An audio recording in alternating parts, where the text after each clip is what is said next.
Hello दोस्तों, नमस्कार। आपका हमारे यूट्यूब चैनल में स्वागत करते हैं। आज ये हम लोग देखेंगे, आज सबसे महत्वपूर्ण चीज़ जो है भारतीय संविधान की, उसमें क्या है कि विदेशी स्रोत हमारे क्या हैं, 22 उनके भाग देखेंगे, 12 अनुसूचियाँ देखेंगे और राज्य का गठन का क्रम देखेंगे। चूँकि उसमें क्या है कि वो क्वेश्चंस पूछे जाते हैं कि इन राज्यों का गठन कब हुआ है। ठीक है, तो आइए हम लोग देखते हैं। देखिए, हम जैसे देखेंगे कि पहले कहाँ से कौन सी चीज़ें ली गई हैं हमारे संविधान में। वो है क्या कि जैसे पहले हम संयुक्त राज्य अमेरिका से क्या क्या लिया गया है, मौलिक अधिकार से लिया गया है यहाँ से, न्यायिक पुनरावलोकन और संविधान की सर्वोच्चता ली गई है यहाँ से भारतीय संविधान में, स्वतंत्र न्यायपालिका यहाँ से ली गई है, निर्वाचित राष्ट्रपति एवं महाभियोग लिया गया है यहाँ से, उपराष्ट्रपति यहाँ से लिए गए हैं। ठीक है, सुप्रीम कोर्ट हाई कोर्ट न्यायाधीश को हटाने की विधि यहाँ से ली गई है, वित्तीय आपात हमारे यहाँ से लिया गया है। कहाँ से? यूएसए से। ब्रिटेन से क्या लिया गया है, ये यहाँ देख लेते हैं। संसदीय शासन प्रणाली लिया गया है यहाँ से, एकल नागरिकता यहाँ से ली गई है, विधि निर्माण प्रक्रिया यहाँ से ली गई है, विधि का शासन एवं विधि का शासन, द्विसदनीय प्रणाली यहाँ से ली गई है, मंत्रिमंडल का लोकसभा के प्रति सामूहिक उत्तरदायित्व तो लिया गया है यहाँ से। आज ये आयरलैंड से क्या क्या लिया गया है, डीपीएसपी लिया गया है, नीति निर्देशक तत्व के सिद्धांत यहाँ से लिया गया है, राष्ट्रपति के निर्वाचक मंडल की व्यवस्था की गई है, राज्यसभा में राष्ट्रपति द्वारा नामांकन यहाँ से लिया गया है। कौन कौन से क्षेत्र में? साहित्य, कला, विज्ञान और समाज सेवा के क्षेत्र में। ऑस्ट्रेलिया से लिया गया है, समवर्ती सूची ली गई है, प्रस्तावना की भाषा यहाँ से ली गई है, केंद्र राज्य संबंध यहाँ से लिए गए हैं, संसदीय विशेषाधिकार यहाँ से लिया गया। कहाँ? ऑस्ट्रेलिया से। कनाडा से क्या लिया गया है? संघात्मक विशेषताएं यहाँ से ली गई हैं, अवशिष्ट शक्तियाँ केंद्र के पास होंगी, इसको यहाँ से लिया गया। राज्यपाल की नियुक्ति यहाँ से ली गई है कनाडा से। केंद्र राज्य शक्ति विभाजन यहाँ से लिया गया है। आज ये जर्मनी के सिद्धांत, जर्मनी से क्या क्या लिया गया है हमारे संविधान में। आपात उपबंध यहाँ से लिए गए हैं, 352, 356, 360। आप लोग कमेंट करके बताइए कि 352 में कौन सा क्या प्रावधान किया गया है, क्या बताया गया है, 360 किसके लिए किया गया, 356 किसके लिए किया गया है। ठीक है, आज ये यहाँ पे आपातकाल में राष्ट्रपति की मौलिक अधिकार संबंधी शक्तियाँ जर्मनी से ली गई हैं। आज ये यहाँ साउथ अफ्रीका से क्या लिया गया, संविधान संशोधन की प्रक्रिया यहाँ से ली गई है, आर्टिकल 368, और राज्यसभा सदस्यों का निर्वाचन यहाँ से लिया गया है।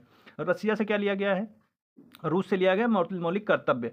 ठीक है, आप लोग ध्यान रखिएगा कि मौलिक कर्तव्य है, फंडामेंटल ड्यूटीज की बात कर रहे हैं। ठीक है, आज ये यहाँ पे जापान से क्या लिया गया, विधि द्वारा स्थापित प्रक्रिया यहाँ से लिया गया है जापान से। कि संविधान के भाग ये क्या होता है कि यहाँ से क्वेश्चन 100% पूछे जाते हैं और आप लोग गलत करते हैं, तो इनको अनुच्छेद के साथ याद कर लीजिएगा। 22 भाग बहुत बड़ी बड़ी चीज़ नहीं होती, लेकिन आपके 1-2 क्वेश्चन सही हो जाया करेंगे हर एग्जाम में, तो जरूर याद कर लिया करिए इनको। आज ये हम लोग देखते हैं, 2-4 बार देखेंगे, इनको याद हो जाएगा आपको। और पीडीएफ चाहिए तो हमारे टेलीग्राम लिंक में दे दूंगा मैं, इसको आप लोग वहाँ से डाउनलोड कर सकते हैं। ठीक है, आज ये देखते हैं भाग 1 में संघ और उसका राज्य क्षेत्र आता है, अनुच्छेद 1 से लेकर के 4 तक बताया गया है इसको। भाग 2 में नागरिकता आता है, अनुच्छेद 5 से लेकर के 11 तक है इसमें। भाग 3 में मौलिक अधिकार बताए गए हैं, जो अनुच्छेद 12 से लेकर के 35 तक है। भाग 4 में नीति निर्देशक तत्व है, डीपीएसपी आ जाता है, जो 36 से लेकर 51 अनुच्छेद तक है। ठीक है, भाग 4 का में मूल कर्तव्य आ जाते हैं, जो अनुच्छेद 51 का में आता है। ये चीज़ थोड़ा ध्यान रखिएगा, 51 का में आता है। आज ये हम लोग भाग 5 में यूनियन है, भाग 5 में संघ आता है, जो अनुच्छेद 52 से लेकर के 151 तक है। भाग 6 में जो है राज्य आता है, जिसको स्टेट बोलते हैं, आ जाते हैं, वो अनुच्छेद 152 से लेकर के 237 तक आता है। भाग 7 जो है वो निरसित कर दिया गया है, तो आप उसके लिए परेशान मत होइएगा। भाग 8 में आ जाते हैं यहाँ पे संघ राज्य क्षेत्र आता है इसमें, यूटी जिसको बोलते हैं, अनुच्छेद 239 से 242 तक है। भाग 9 में आते हैं पंचायतें, 243 से लेकर के 243 ओ तक अनुच्छेद तक है इसमें। भाग 9 का नगर पालिकाएं आती हैं इसमें, अनुच्छेद 243 पी से अनुच्छेद 243 जेड जी तक आता है इसमें। भाग 9 का खा सहकारी समितियों का प्रावधान किया गया है, जो अनुच्छेद 243 जेड एच से 243 जेड टी तक आते हैं इसमें। भाग 10 अनुसूचित और जनजाति क्षेत्र आता है इसमें, 244 ए तक आता है इसमें, और अनुच्छेद 244 ए तक आते हैं इसमें। आज भाग 11 में संघ और राज्य के बीच संबंध की बात करता है, जो अनुच्छेद 245 से लेकर 263 तक आते हैं। भाग 12 में आता है वित्त, संपत्ति और संविदाएं और वाद, अनुच्छेद 264 से लेकर के अनुच्छेद 300 ए तक आता है। ठीक है, भाग 13 में आते हैं भारत के भीतर व्यापार और वाणिज्य, अनुच्छेद 301 से 307 तक आता है इसमें। भाग 14 में संघ और राज्य के अधीन सेवाएं जो होती हैं वो आते हैं, जिसमें आता है आपका अनुच्छेद 308 से लेकर के 323 तक। अब आप बताइएगा कि यूपीएससी कौन से अनुच्छेद में आता है, ये आप लोग बता दीजिएगा। आज ये यहाँ पे देखते हैं भाग 14 का में अधिकरण जिसको ट्रिब्यूनल भी बोला जाता है, अनुच्छेद 323 ए से लेकर के 323 बी तक आता है इसमें। ठीक है, आज भाग 15 बहुत इंपॉर्टेंट है। भाग 15 में निर्वाचन आता है, जो निर्वाचन आयोग निर्वाचन आता है, जो जिसमें अनुच्छेद 324 से लेकर के 329 तक आता है। और भाग 16 में कुछ वर्गों के संबंध में विशेष उपबंध किया गया है, अनुच्छेद 330 से लेकर के 342 तक आते हैं इसमें। भाग 17 में राजभाषा दी गई है, जिसमें अनुच्छेद 343 से लेकर के 351 तक आते हैं। भाग 18 में आपात उपबंध किए गए हैं, 352 से लेकर के 360 तक है। आपसे एक क्वेश्चन भी पूछा था कि आपात उपबंध कौन कौन से आर्टिकल में कौन कौन से आपात आते हैं, इसको जरूर आप कमेंट बॉक्स में कमेंट करके बताइएगा। आज ये हम लोग आगे देखते हैं। भाग 19 में प्रकीर्ण आता है, जो अनुच्छेद 361 से लेकर के 367 तक आते हैं। भाग 20 में संविधान संशोधन आता है, जो अनुच्छेद 368 के तहत आता है, 368। भाग 21 जो है अस्थाई और संक्रमणकालीन उपबंध करता है, जो अनुच्छेद 369 से लेकर के 392 तक आता है। भाग 22 जो है उसमें भाग 22 में संक्षिप्त नाम और प्रारंभ है, जो अनुच्छेद 393 से लेकर के 395 तक आता है। अनुसूचियां भी पूछी जाती हैं, तो इसको जरूर याद कर लिया करिए, देख लीजिए, इनको 2-3 बार देखेंगे तो आपको याद हो जाएंगी ये। आज ये यहाँ पे देखते हैं। प्रथम अनुसूची क्या है? संघ और राज्य। प्रथम अनुसूची जो है संघ व राज्य क्षेत्र आता है, इसमें 28 राज्य और 8 यूटीज आते हैं। 69वें संविधान संशोधन 1991 द्वारा दिल्ली को राष्ट्रीय राजधानी बनाया गया था।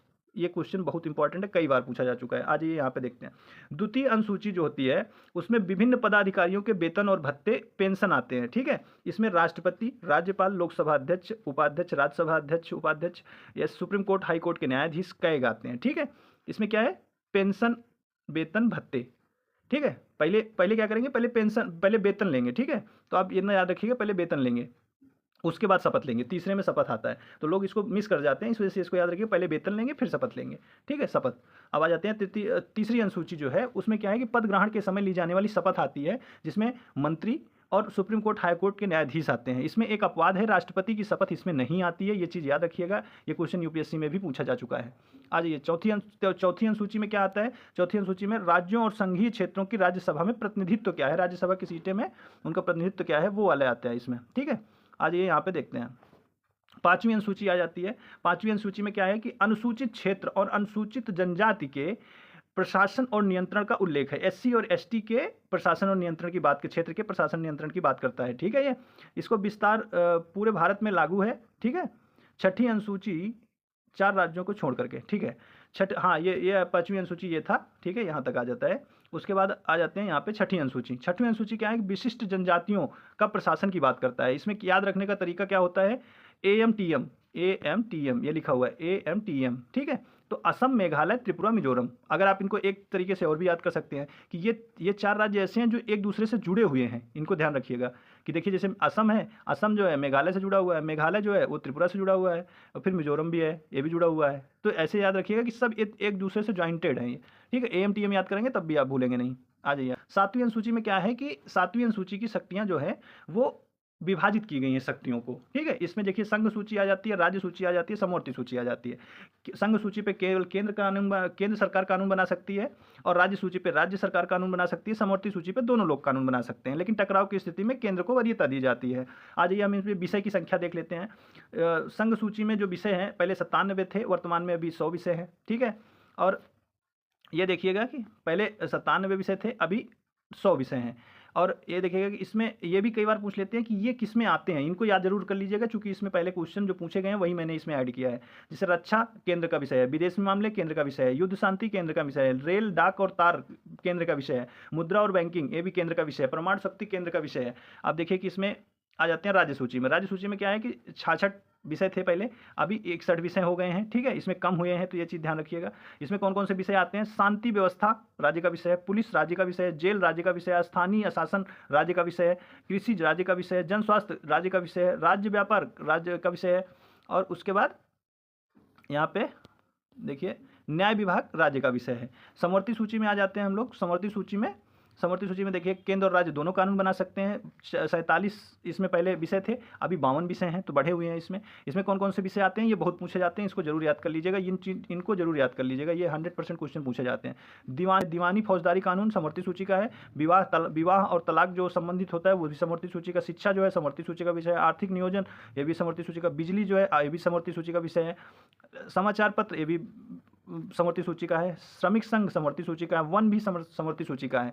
लेकिन ये भी याद रखिएगा कि इस पे दोनों लोग कानून बना सकते हैं, लेकिन टकराव की स्थिति में केंद्र को मान्यता दी जाती है। जी, 8वीं अनुसूची ये तो जान लीजिए कि अभी आपको जूनियर असिस्टेंट का एग्जाम हुआ था, उसमें पूछा भी गया था, तो आप लोग इसको जरूर याद कर लीजिएगा। 8वीं अनुसूची में भाषाओं की बात, आधिकारिक भाषाएं हैं, 22 आधिकारिक भाषाएं हमारी हो गई हैं, तो वो आधिकारिक भाषाएं हैं, लेकिन इसमेमें कौन कौन सी ऐड हुई हैं ये बहुत महत्वपूर्ण होती हैं। तो आ जाइए इनको देखते हैं। जैसे मूल संविधान में 14 भाषाएं थी, ठीक है। 21वां संविधान संशोधन 1967 में हुआ था, तो इसको 21वां भी याद रखिएगा, 1967 भी याद रखिएगा, 1967 भी याद रखिएगा। इसमें सिंधी भाषा को जोड़ी गई थी, सिंधी भाषा को जोड़ी गई थी 1967 में। 71वां संविधान संशोधन था जिसमें नेपाली, मणिपुरी, कोंकणी जोड़ी गई थी। तो इसको नमक याद करिएगा, तो नमक से आपको याद रहेगा नेपाली, मणिपुरी, कोंकणी, ठीक है। 2003 में 92वां संविधान संशोधन था जिसमें मैथिली, डोंगरी और मैथिली, संथाली, डोंगरी, बोडो, इसको भी याद रखिए। यही क्वेश्चन आया हुआ था और कम से कम ये कुछ नहीं तो 10-10 बार पूछे जा चुके हैं, आप इनको याद रख लीजिए। और देखिए ये यहाँ 21वां था और यहाँ 71वां था संविधान संशोधन, यहाँ जो है कितना है 92वां। तो आप इनको जब जोड़ेंगे, ये दोनों को जब जोड़ देंगे तो आप ये 92वां संविधान संशोधन, इनको बस अब आपको ईयर याद रखना है और इनको याद रखिएगा, ठीक है। सिंधी, नेपाली, मणिपुरी, कोंकणी, मैथिली, संथाली, डोंगरी और बोंडो, ठीक, 22 भाषाएं हैं टोटल, ये भी याद रखिएगा। आ जाइए हम 9वीं अनुसूची देखते हैं। 9वीं अनुसूची में क्या है, 9वीं से 12वीं अनुसूची तक, ठीक है। आ जाइए यहाँ पे देखते हैं 9वीं अनुसूची क्या थी। राज्य संपत्ति अधिग्रहण वर्तमान में 284 अधिनियम के तहत किया गया था। 11 जनवरी 2007 को सुप्रीम कोर्ट ने मौलिक अधिकारों के उल्लंघन पर इस सूची के कानूनों को न्यायिक समीक्षा की जा सकती है, ठीक है। आप ये ध्यान रखिएगा। और ये पहला फर्स्ट अमेंडमेंट इसी अनुसूची में हुआ था। देखिए फर्स्ट अमेंडमेंट 1951 में हुआ था इसमें। आ जाइए 10वीं अनुसूची दल बदल अधिनियम के तहत किया जाता है और ये कब जोड़ा गया था, 52 अमेंडमेंट 1985, 52 अमेंडमेंट 1985 में हुआ था इसका अमेंडमेंट, ठीक है। और ये देखिए ये 73वां संविधान संशोधन 1993 में हुआ था। 11वीं अनुसूची जोड़ी गई तो 29 विषय है, पंचायती राज से संबंधित है। 12वीं अनुसूची क्या है, 74 अमेंडमेंट के तहत किया गया था। कब, 1993 में किया गया था। सारी सुशासन से संबंधित है, 18 विषय हैं इसके। अध्ययन हुआ है, ये कई बार बहुत इंपॉर्टेंट हो जाते हैं कि ये मैच करने के लिए आ जाते हैं। अगर कोई अच्छा एग्जाम है जैसे यूपीएससी हो गया या यूपीपीसीएस हो गया, आरओ हो गया, उसमें मैच करने के लिए दे देता है। और किसी और वैसे छोटे एग्जाम में जैसे जूनियर असिस्टेंट या अधीनस्थ लोक सेवा आयोग जो है या एसएससी हो गया, उसमें डायरेक्ट पूछ लेता है आंध्र प्रदेश का गठन कब हुआ है। तो 1 अक्टूबर 1953 में आंध्र प्रदेश का गठन हुआ है, ठीक है। महाराष्ट्र और गुजरात का गठन कब हुआ है, 1 मई 1960 को, ठीक है। 1 मई महाराष्ट्र और गुजरात। नागालैंड का गठन कब हुआ है, 1963 में हुआ था, ठीक है। अगर 19 डेट मत याद रखिए, तब भी ईयर जरूर याद रखिएगा। 1 नवंबर 1966 को हरियाणा का गठन किया गया था। हिमाचल प्रदेश 25 जनवरी 1971 को हिमाचल प्रदेश का गठन हुआ था। आ जाइए हम लोग आगे देखते हैं। अब यहाँ देखिए, अब आ जाते हैं 1972 से लेकर के 2014 तक के इसमें अपडेट है। आ जाते हैं यहाँ पे 21 जनवरी 1972 को मणिपुर, मेघालय, मणिपुर और त्रिपुरा का गठन किया गया था। सिक्किम को 1975 में किया गया था। 16 मई 1975 में सिक्किम का गठन किया गया था 36 अमेंडमेंट के तहत, ठीक है। आज ये यहाँ पे देखते हैं 1987 में मिजोरम, अरुणाचल प्रदेश और गोवा को गठन किया गया था। नवंबर 2000 में छत्तीसगढ़, उत्तराखंड, झारखंड। 1915 याद रखिएगा, 1915 छत्तीसगढ़, उत्तराखंड और झारखंड, इसको याद रखिएगा। कई बार ये भी पूछ लेते हैं कि 1915 में कौन सा, जैसे 1 नवंबर छत्तीसगढ़ होता है तो उत्तराखंड हो गया, ठीक है, झारखंड हो गया, तो पूछ लेते हैं, तो इनको याद रख लीजिएगा। आ जाइए यहाँ पे तेलंगाना का गठन 2 जून 2014 को किया गया था, इसको भी याद रखिएगा। आ जाइए जो नए हैं उनको तो जरूर याद रखना है, पुराने वाले को भी याद रखना है क्योंकि पूछा जाता है ये क्वेश्चन, ठीक। तो अब हम लोग देखते हैं कि यहाँ पे हमने क्या क्या देख लिया, 22 भाग देख लिए, शक्तियों का वितरण देख लिया हमने, अनुसूचियाँ, ठीक है। विदेशी स्रोत क्या है वो भी देख लिया, और ये हो गया हमारा यथार्थ अनुसूची। ऐसी अपडेट आप चाहते हैं तो हमारे चैनल को लाइक करिए, सब्सक्राइब करिए, और अगर आप किसी को PDF चाहते हैं तो हम टेलीग्राम चैनल पे, हमारे डिस्क्रिप्शन बॉक्स में टेलीग्राम चैनल का लिंक है, आप जाकर के ज्वाइन कर लीजिए। वहाँ पे आपको इसको हूबहू PDF मिल जाएगी, आप वहाँ से रिवीजन कर सकते हैं। नहीं तो फिर आप इसको 2-3 बार 4 बार देखेंगे तो आपको ये चीज़ें याद हो जाएंगी। इस वजह से मैं मोस्ट इंपॉर्टेंट जो टॉपिक होते हैं, जो भूलने वाली चीज़ें होती हैं, तो वो चीज़ मैं आपको बना करके दे रहा हूँ। चलिए, हमसे जुड़ने के लिए बहुत बहुत धन्यवाद आपका। नेक्स्ट लेक्चर में मिलते हैं।